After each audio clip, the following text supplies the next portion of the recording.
Welcome everyone, Simon Jacobson here. What defines a racist? That's what we'll be speaking about. And our discussion is, of course, the catalyst for it is the recent outcry and uproar that you hear, people hurling accusations from one extreme to the next, right to left, left to right. You're a racist, group of racists, and so on. So I thought it's appropriate to go back and revisit what is racism in the first place. And by doing so, as usual, when you strip it of all its innuendos and its stereotypes, and especially emotionally charged partisan or parochial or political type of accusations, we can perhaps get a deeper insight and a sense of what we're really talking about here. And above all, looking for a remedy, not just a symptomatic remedy that deals with a short-term or a band-aid type of solution, but looking into it on a deeper level and a more profound level. So first, a few key questions. We talk about racism. If you look up the definition, some people define racism as one group either showing hatred or discriminating against some prejudice against another group, another race. The Nazis of the German Nazis in the last century are a prime example of it. They didn't just have those feelings, they actually acted on them. But then the question really is, what you find today, that often the people that are calling other racists end up being racist themselves. They don't tolerate anyone that's not like their opinion. So is this considered a category of reverse racism, reverse discrimination? Some even argue there is no such thing as reverse racism, because racism is defined by who the majority and who's in control. That the majority in control can be racist to a minority that's not in control. But you can't have the minority being a racist to the majority. Is that true? If racism is basically the prejudice and discrimination and the blind hatred of another group, why a minority is not immune to that? You can have a minority that is prejudiced and dislikes the majority for whatever reason, whether it's because they're dominating over them or abuse them or just in general. So you see, it's a thorny topic, not that simple. So let's go even further. Is there such a thing as someone that's not a racist? This is a Talmudic approach of looking at things. You take a question, and instead of asking what it is, you start wondering whether anyone is immune to it. Now, of course, many people out there, I'm sure many of you listening, and including myself, would not like to be called a racist. But let's define it. We all have prejudices. We all have biases. We all have certain feelings about different groups or individuals. And in any way where you show some type of disdain or don't want to be around a certain individual or a group, isn't that a form of discrimination? And if you take a step further, is anyone not in that position? If you go into an approach of what the human condition is like, what the human being is like, we can come away with this.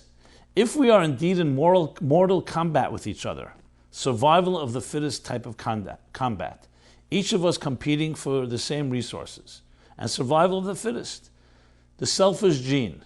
So how it's inevitable then that we're not going to have some type of discriminatory attitude to another person who's taking something from us or is not allowing us to take what we want. So you can say that inherent to the human ego and to human pride, and yes, in human arrogance comes a form, you don't want to call it racism, call it prejudice, call it the bias, call it some form of attitude to others that you do not see them as equal to yourself. Nationalism, in other words, even if it's a docile and pacifist nationalism, has some element of racist feelings. So I understand the word racism is charged with being someone that really dislikes another race, whatever that race may be. But the concept is still the same, whether we call it by one name or another.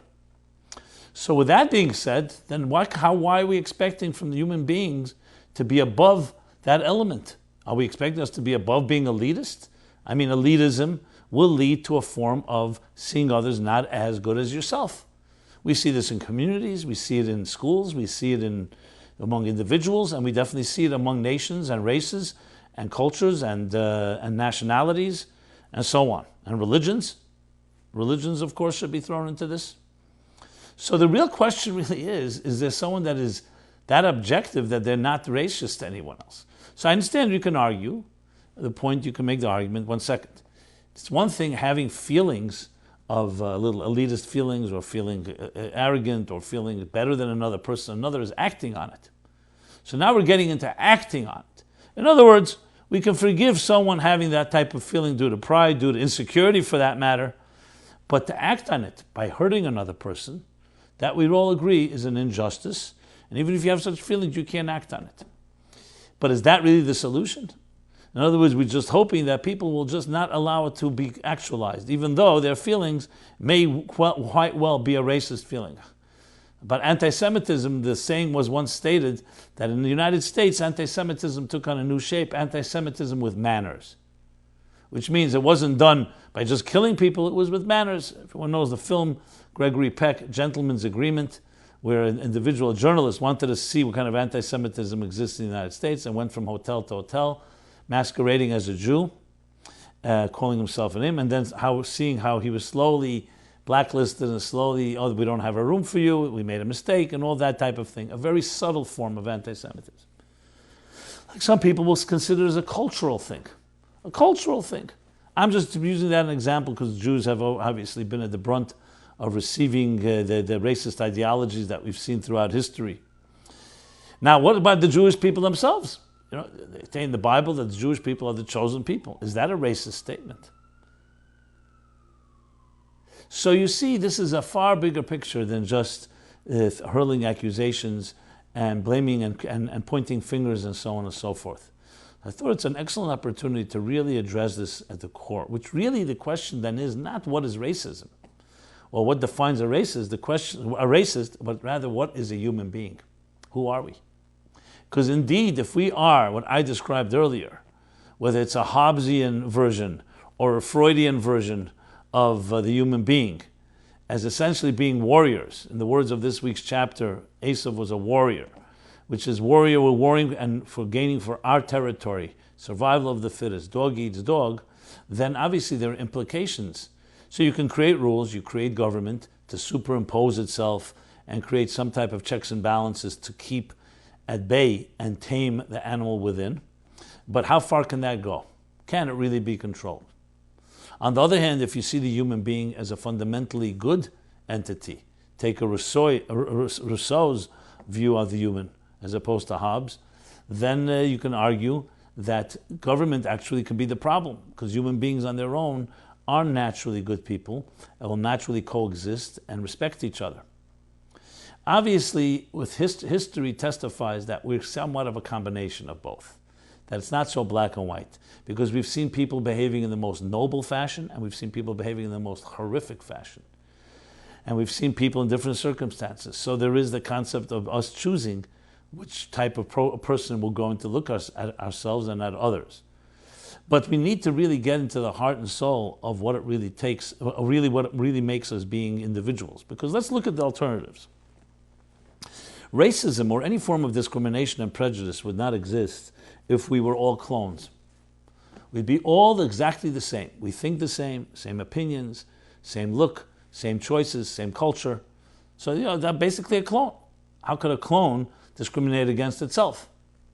So that's one seemingly, obviously that's not the reality, but that's one seemingly hypothetical option, which really means eliminating, in a sense, the individuality of people. Extreme forms of socialist thought did argue somewhat in some way that as long as you have the classes, as Marx put it, and you have that distinction of the wealthy and the poor, you're going to create fundamental discrimination, because the wealthy will want to control the poor, the wealthy will get wealthier, the poor will get poorer. As soon as you have that type of element of control, there's always going to be someone who's going to rise to the top and maintain that control.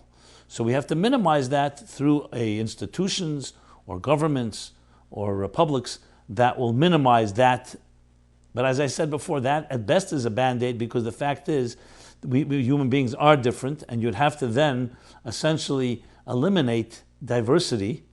And most importantly, the people in leadership, how you guarantee that they won't abuse their power, even if they start off with a very altruistic attitude that we want to create equality. We've seen that's the greatest abuses of individual power were under the communists, though they argued that all are equal and all should be treated equally.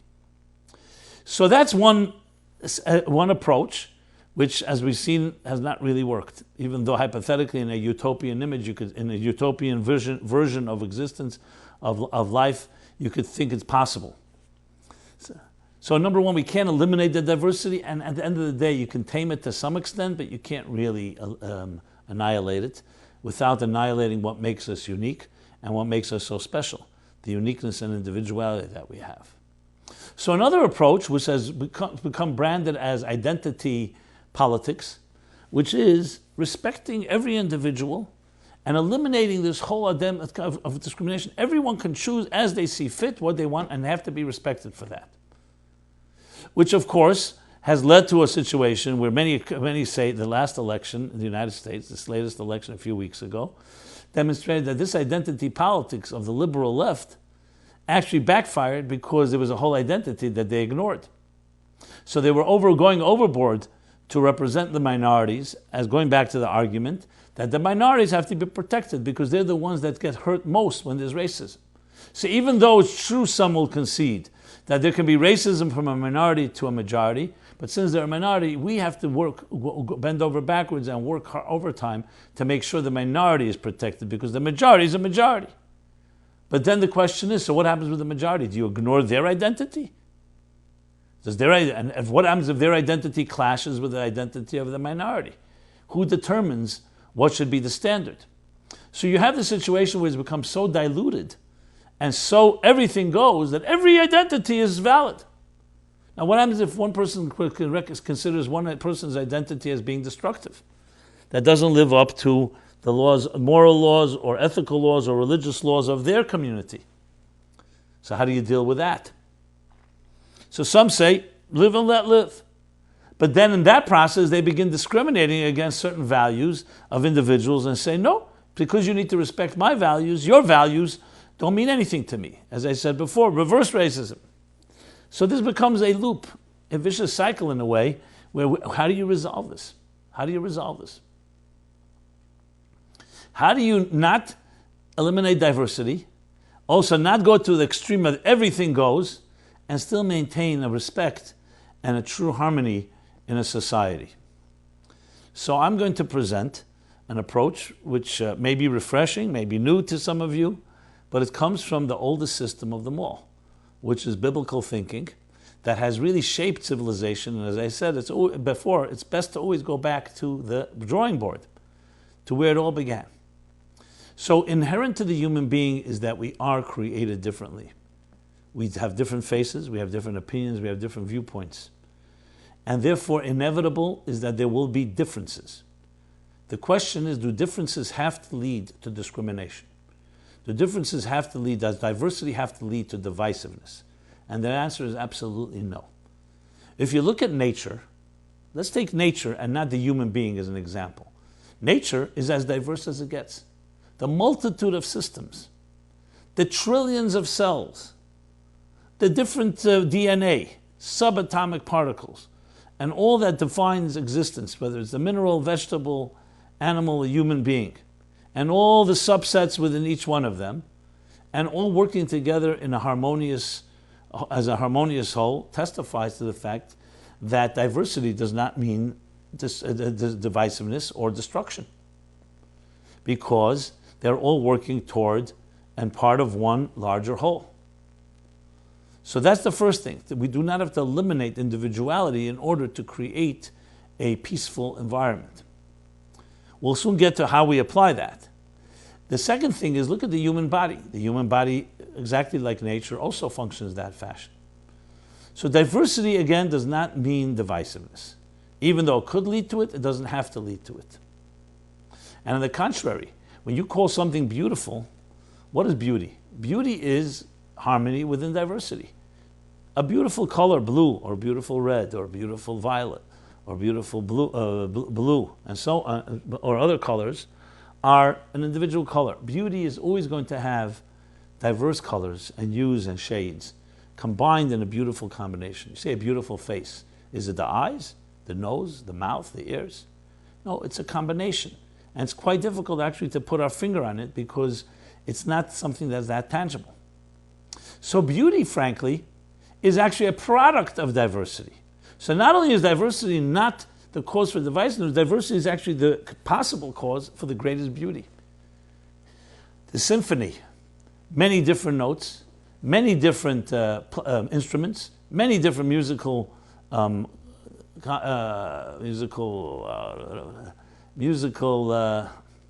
narratives. That's not the word I'm looking for, but okay. And they come together to create harmony, the melody. So we see from this, at least on a conceptual level, that individuality and uniqueness does not necessarily mean that discrimination and prejudice, because that's the whole world. That's how the whole world functions. When it comes to human beings, however, we have the ability to let it spill over to becoming something which is divisive and destructive. So you have the concept of number one, number two, and number three, with number one being a singularity, a single. Single is a single unit. Obviously, there's no conflict with a single unit. Then you have a duality. Right there, you have the room for conflict. And then you have number three, which is the harmonizer, the one that creates harmony within diversity. And that's how you find in nature, and wherever you look for, you're looking for the number three. So let's apply this now to the human condition. From the biblical perspective that I mentioned, the human being was created in the divine image, and which is the basis, frankly, of the Declaration of Independence and this Constitution of the United States of America, and the constitutions subsequently of many other nations. Why is that so vital? Because that's saying that every person has a divine inalienable rights endowed by the Creator himself. No one can take that from you because no one has given it to you. And as such, we have the right to pursue freedom, to pursue happiness, to pursue religion, to pursue expression, to pursue whatever it is that we find it valuable to pursue, without anyone else imposing their opinion on us. Okay. Now, if we were able to respect that within ourselves and within others, we'll call that the concept of bittul that you may have heard from me many times. Bittul means that it's ultimately not about you. Because the only reason you have these rights is not because you have that right, is because you were given that right. This is the key, my friends. The key is not that it's my identity versus your identity. Where then we could expect maybe some coexistence, It's not my identity. It's an identity given to me from a greater place, and your identity was also given from a greater place. There's a conductor, like I mentioned in nature.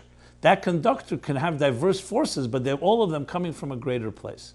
And as such, just as we respect your opinion, you respect someone else's opinion. So in that context, if you can play that out, and let's just play that out for a moment before we get into the politics and the fights that this may lead to. If you play that out, then it comes down to this. If you're secure with your position, why do you have to have someone else be wrong for you to be right?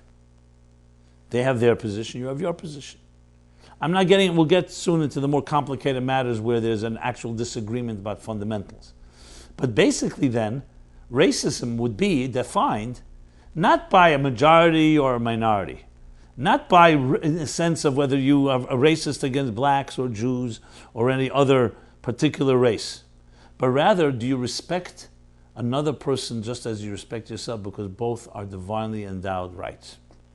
If you have that attitude, then even if you may feel special, this doesn't mean you're superior. You're unique, but you're not superior, and the other person is not inferior.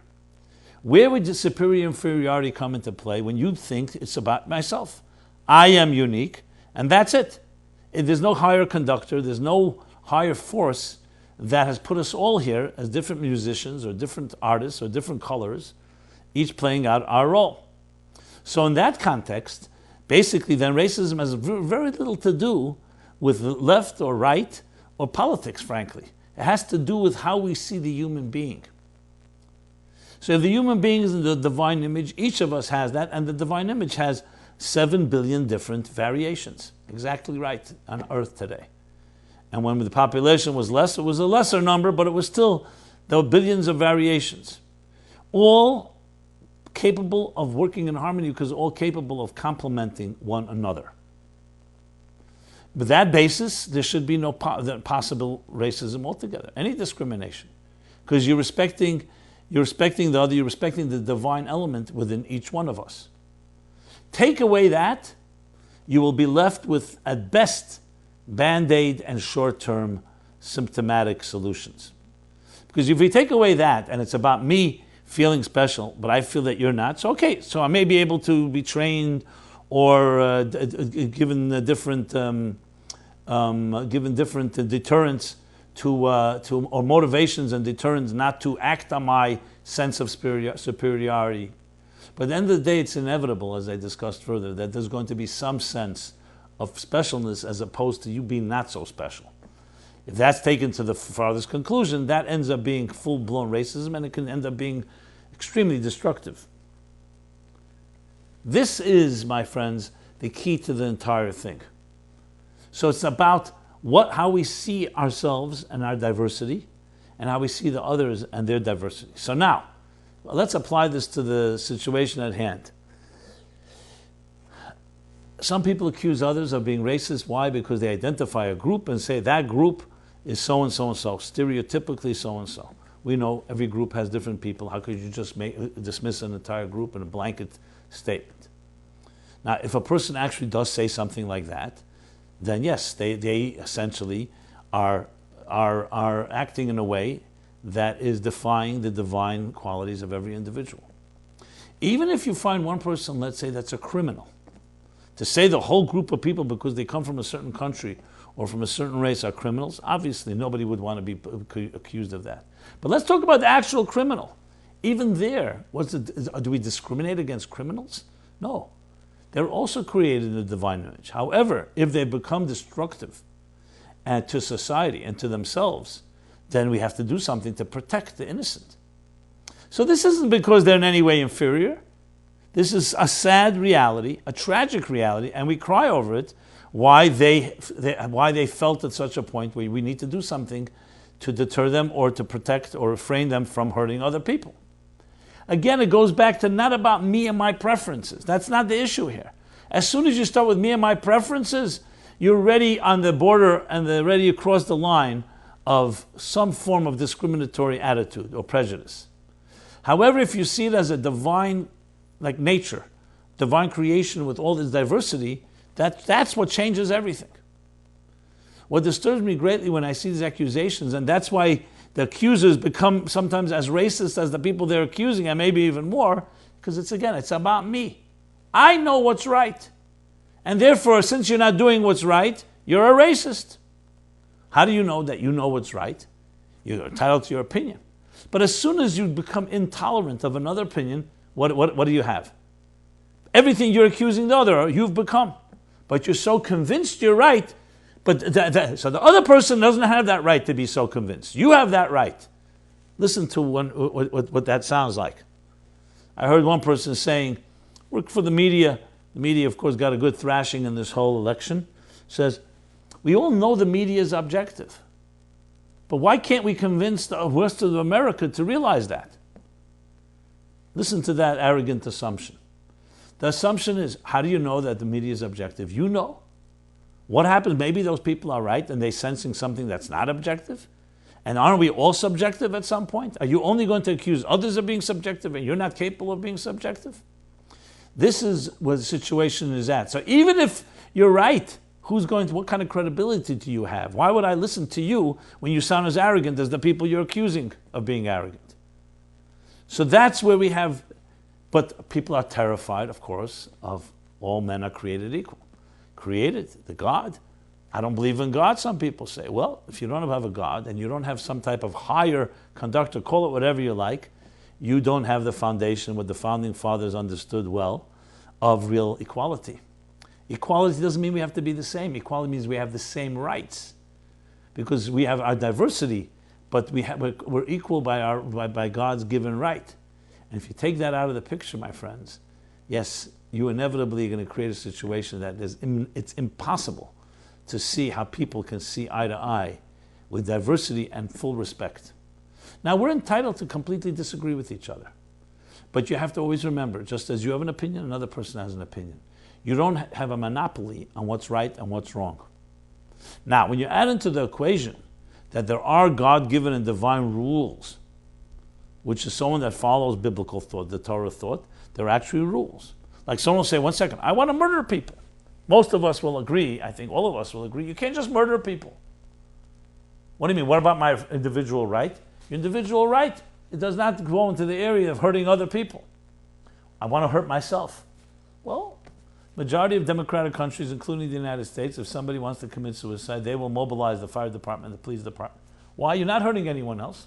Let's assume they have no family and no one is being hurt. Because we've determined that a person who hurts themselves in that way is hurting not just themselves, but also society. And maybe we have to protect them also from hurting themselves, because that's the consensus. There are debates about resuscitation and elderly, whether they have the right to allow themselves to die peacefully, or you have to keep fighting for their lives, etc. There are debates. But with younger people, this is the consensus. Is it logical? There's a logic to it, but you can make an argument against it. Every society makes these choices. But we go back to what really distinguishes and what makes us unique, and what makes us unique. If it's not our own making, that I feel I'm a unique person, or my nation, my race is unique, if you feel that way, you're essentially going to be some form of a racist. Now, I know racist is a strong accusation. You're going to have some prejudice, let's put it milder. You're going to have some form of discrimination, some form of feeling this is better than that, because that's what you're going to teach your children. We're special, they're not so special. But when you don't think about you, it's about your uniqueness is not yours. It's a gift given to you to be this way. God created you in a certain way, you have a certain personality. You may have certain opinions. Then you're going with a completely different foundational element, a different axiom. And that axiom is based not on what you think you are, but what was given to you. That, my friends, is the secret. Because then black, white, Jew, non-Jew, Muslim, Christian, Buddhist, Jewish, non-religious, whatever it may be, are all part of that equation. Now, if you have a strong opinion about something, what do you do then? Do you just, is it like going back to what I said, everything goes? No. You inspire. You really have an opinion? Why are you yelling and screaming and becoming hysterical? Inspire. Write something inspirational. Try to persuade. Try to inspire someone else. Why does it have to be imposed upon? You don't want anyone imposing upon you. Why are you trying to impose what you think is a liberalism that's so all-encompassing that others don't want to embrace? The media intervened in the election in many cases where they were trying to persuade the people that this is the person you should vote for, this is the person you shouldn't vote for. Why don't you just educate people? Share your opinion, share what you think. Why is it a crusade? A crusade means I know what's right. And that has been proven wrong. You see that. Now, I'm not arguing the other side is right. I'm just suggesting is that this whole experience is a humbling one, coming from an invisible hand from a greater place to teach us that we should all stop being so self-righteous. And we're all convinced we know exactly what's right. Whether it's on the right or the left, I am not in any way discriminating. I'm talking to all of us equally. I'm talking to myself. And until we don't embrace that divine spark within ourselves and with everyone, I'm afraid everything will just be simply a short-term remedy. Maybe a Band-Aid, which probably won't work anyway. And that's why we need to reconnect and retrace our steps to what makes a civilization work in the first place. And that begins with two individuals, because at the end of the day, nations are individuals, are groups. And if two individuals can have this attitude, then that can spill over to more individuals, and those individuals become communities, those communities become nations, those nations become empires or become races. And I'm not getting out into the definition, but these groups then have that capacity of understanding that our diversity makes us stronger. E pluribus unum. Look at your currency in your pocket. From the many, one. Not that the many lose their differences, but they're all directed towards one bigger objective, each with their uniqueness. And that's not a contradiction, as I described earlier, with nature and so on. So what defines a racist? The racist, I would say, is defined by someone who's self-absorbed. As soon as you're self-absorbed, you already have crossed the line. Self-absorbed means I'm me, and you are survival of the fittest. If I need something and have to step on you to get it, I'll do that. If I have to manipulate, I'll do that. As soon as you go with that attitude, you already have crossed, as I said, the line of that type of prejudice against one another. A non-racist is somebody that respects and understands my uniqueness and my interests and my needs are what God gave me, and that other person has also needs and interests and uniqueness, and I can learn something from them. They can learn something from me. Who is the wise person? The ethics of the fathers tell us. One who learns from everyone, which means everyone has something to teach and everyone has something to learn. Everyone. That is the approach we have to take. But that requires humility, and above all, it requires being secure. Because I would identify at the root of many of our arguments is insecurity. You're so convinced, so if you're secure with it, why do you have to make a whole fuss about it? If you're so convinced. You're secure. Security leads to coexistence. Why do you have to make a whole thing about that?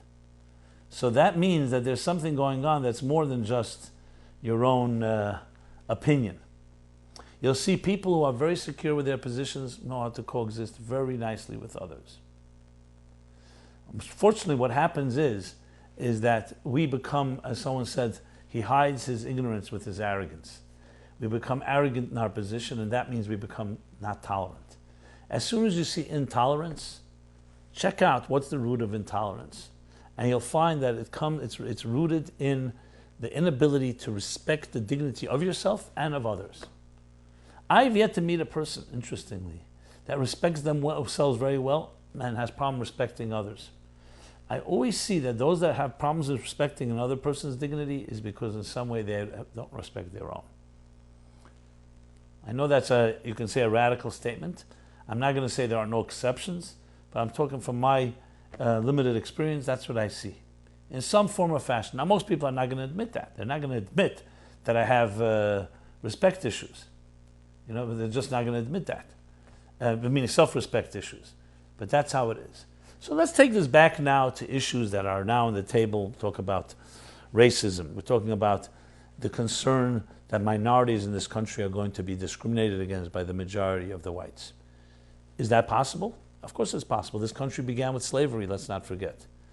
Is it possible that it can happen now slavery? Well, obviously not, because that has been legislated. Can there be discrimination? Of course there can be. But if we go back to the roots of this country and this basis of the Declaration of Independence and our Constitution, everyone is guaranteed rights, whether you're a minority or majority. That's the whole point of the freedom of religion and all the other bills of rights, all the rights that we have, freedom of expression and so on. So fundamentally, that's what this country, that's what we should be demanding.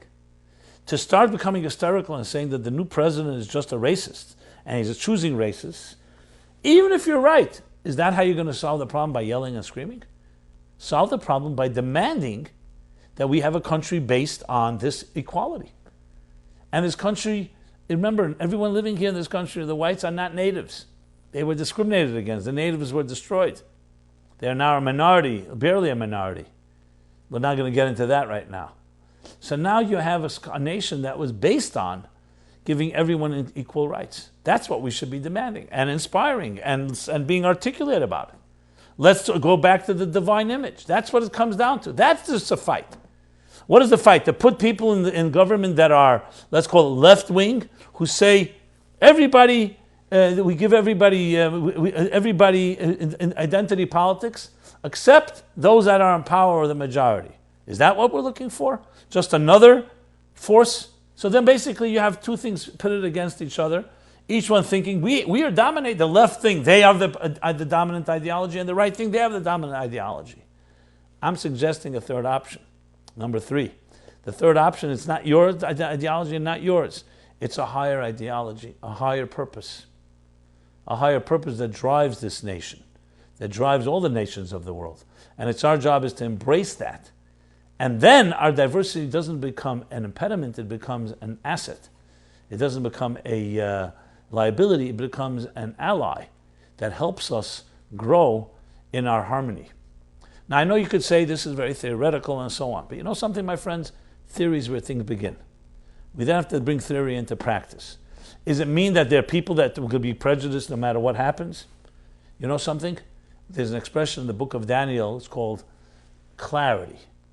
If we demand and we expect of each other and we articulate what the standards that we expect in this harmony within diversity, ir pluribus unum, those that stand out glaringly as being simply people who hate, they become more obvious. But if we don't demand that, then it becomes one big confusion as we see now, and people just yelling at each other. This one's no good, that one's no good. It becomes partisan politics, the same old thing, the thing that this country has rejected essentially, and we're trying to find something a little more ethereal, a little more soulful, if I may. And well, there's nothing wrong with that. That's how this nation was built, by ideology. The great achievements of history, human history, is all about something more ethereal, something more soulful, not about the selfish pursuit of pleasure, not about the selfish pursuit that I'm right and you're wrong. It's all about some type of higher cause. And you look in history, all great things. Now, the people which perhaps pursuing glory and pursuing riches in inventing, and that was maybe their incentive.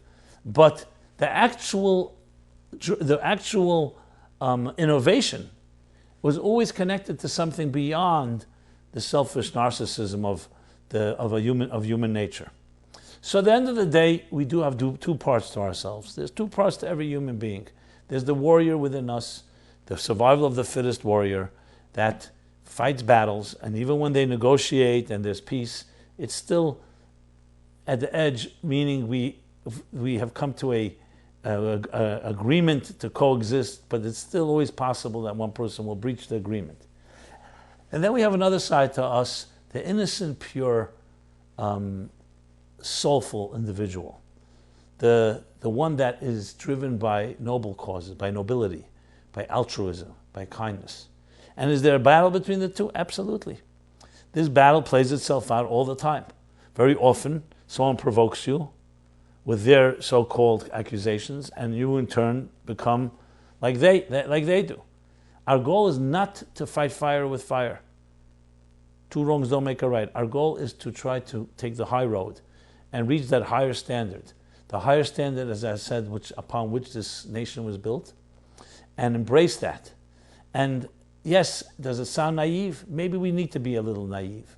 Maybe there come times when it's important to be able to embrace a deeper force and foster and advance the causes that allow a nation like this, that binds it together, and its power is its diversity, just as nature and just as the human body.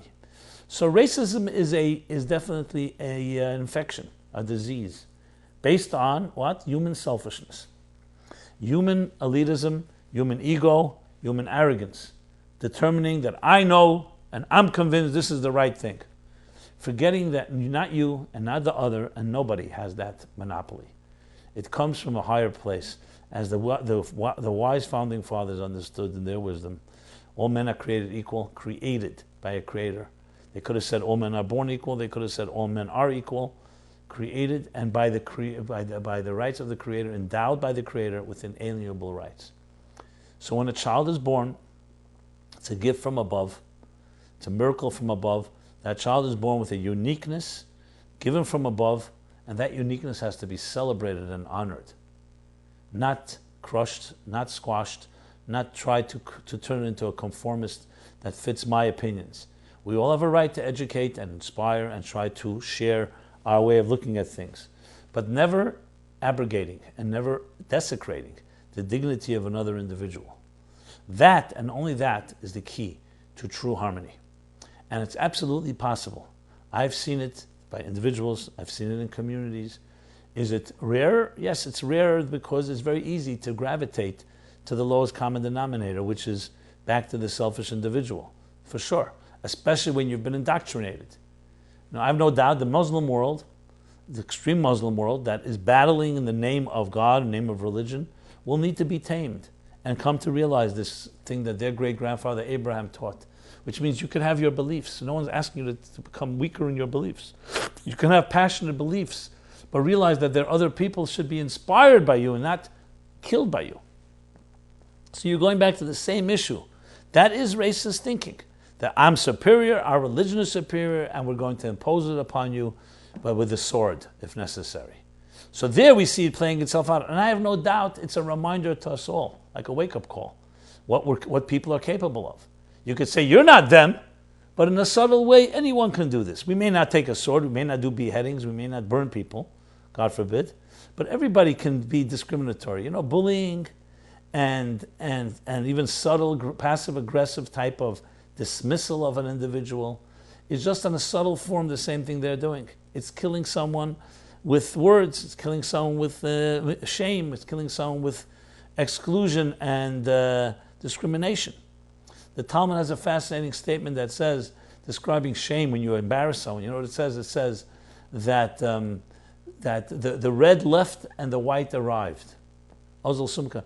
Because the redness in a person's face is the blood, and when you insult someone or you shame someone, their face becomes white. The blood rushes out of their face. So that's a form of killing someone, because you made blood, you've drawn blood. Obviously, it's not a stabbing someone with blood, but you've done that psychologically and emotionally. You've taken someone and you've drawn their blood out of them. That's why they become pale. That's why they become they tremble, or that's why they become so recoil into their own self. That is a killing. It's not killing with swords and with weapons, but it's killing with words. Do we do this to our children at times? Do we do it to our friends? Do we do it to strangers? This is a challenge we all have. There's blatant forms of racism, blatant forms of discrimination and prejudice, and there's subtle forms. They're all of the same family. Rest assured. Obviously, we're not going to pile them all together. Someone killing someone else is very different than someone just discriminating in a way that doesn't have the same, that doesn't take their life. But in concept, qualitatively, it's in the same family. And one is not far from the other. All these discriminators in history didn't always begin with killing. They began with demonizing, they began with caricaturing, they began with excluding and excommunicating. Look at how the Nazis did it. Look how others have done it. So as soon as you hear that happening, you know you're already on the wrong track. You've forgotten there's a God. You've forgotten there's a divine spark that makes us unique, that our rights are not our own. And that's what the liberal left has to know, and the radical and the right and the conservative right have to know.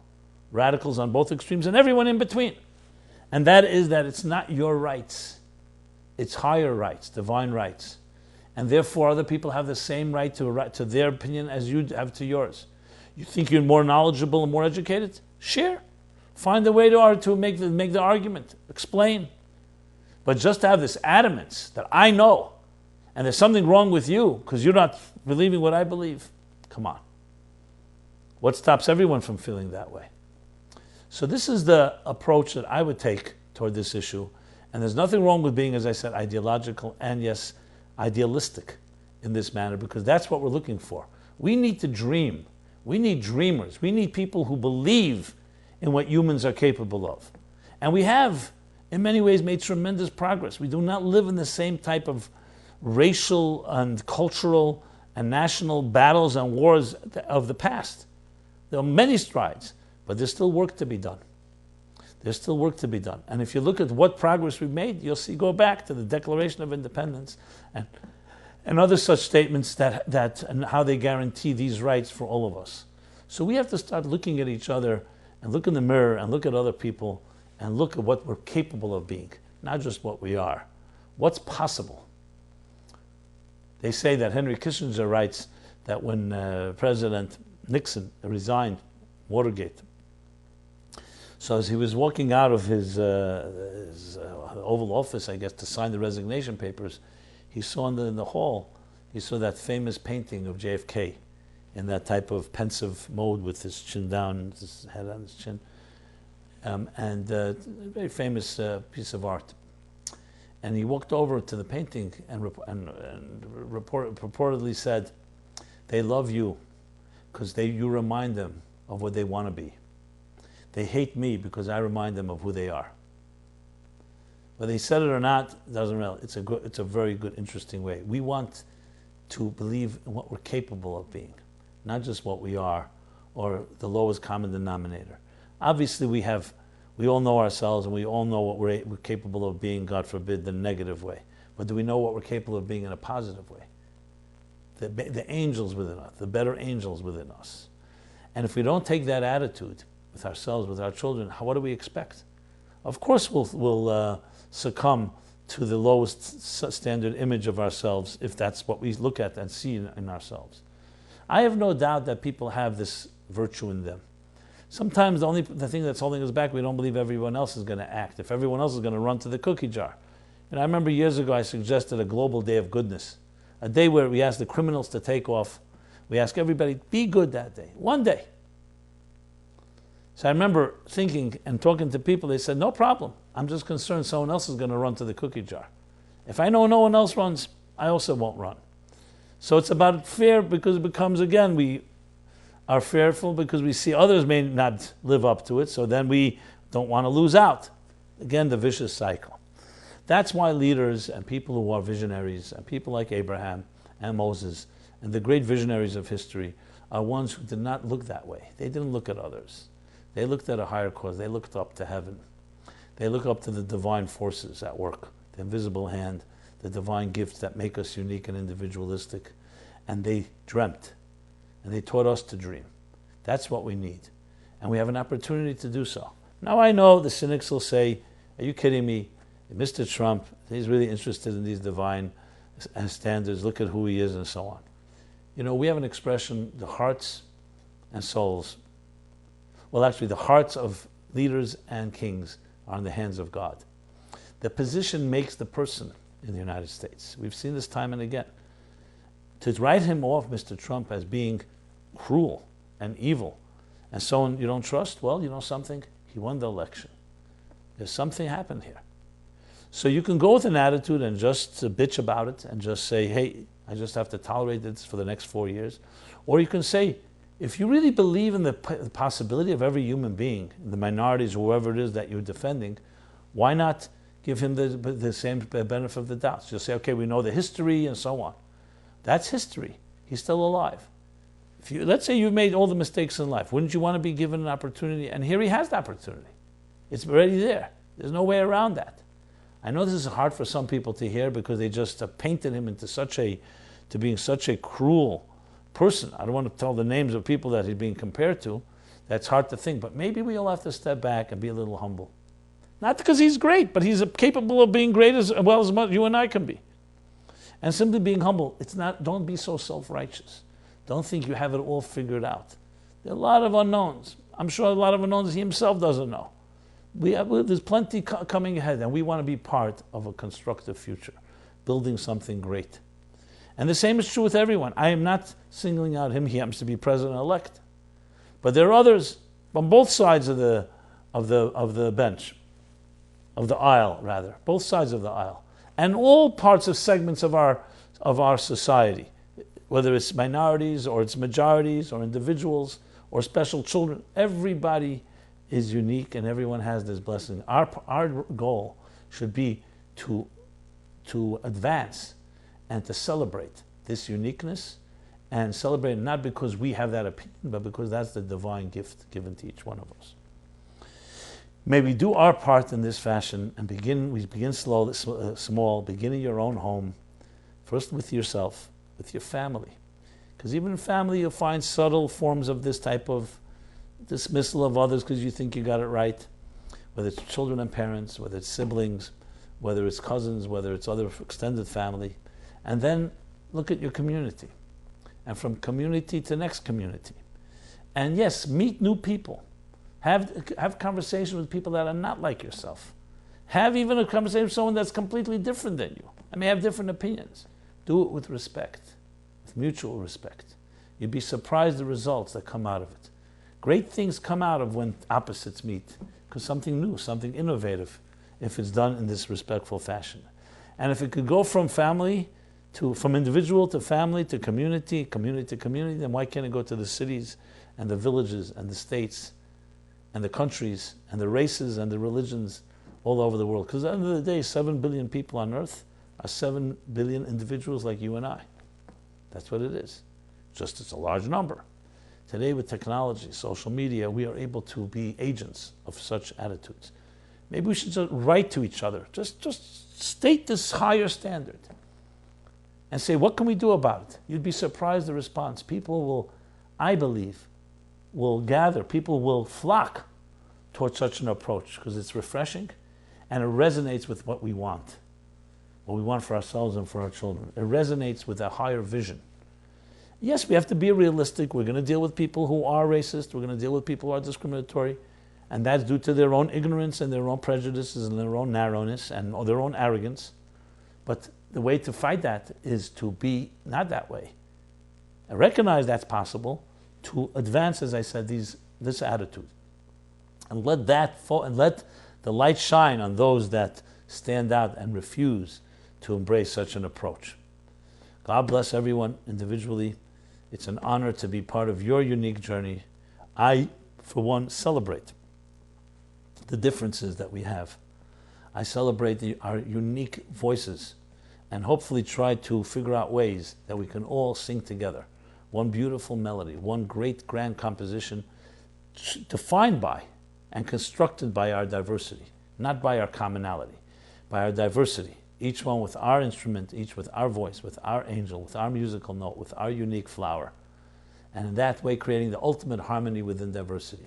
I have no doubt we have now a tremendous opportunity because it's on the table. And even if it's a heated debate, the fact is we have people's attention. Let's use it well. Let's articulate a third approach that allows for us to really transcend and get to the place where we uproot racism at its nucleus, at its heart, at its root, at its core, not just the symptoms of it, because we get to the core of what makes us unique, what makes us human. And without doing so, we will definitely merit to the age where we're told the ultimate harmony within diversity, Oz Epech Elamim, is a beautiful prophecy that all the nations will turn and speak one language, each with their own way, their own inflections and own intonations, but one language, and serve one higher force, each with their own unique passion. So until next Wednesday, God bless you all. Everyone have a very unifying week, a harmonious week, where we are both individualistic and one e pluribus unum in the fullest sense of the word. Thank you and be well.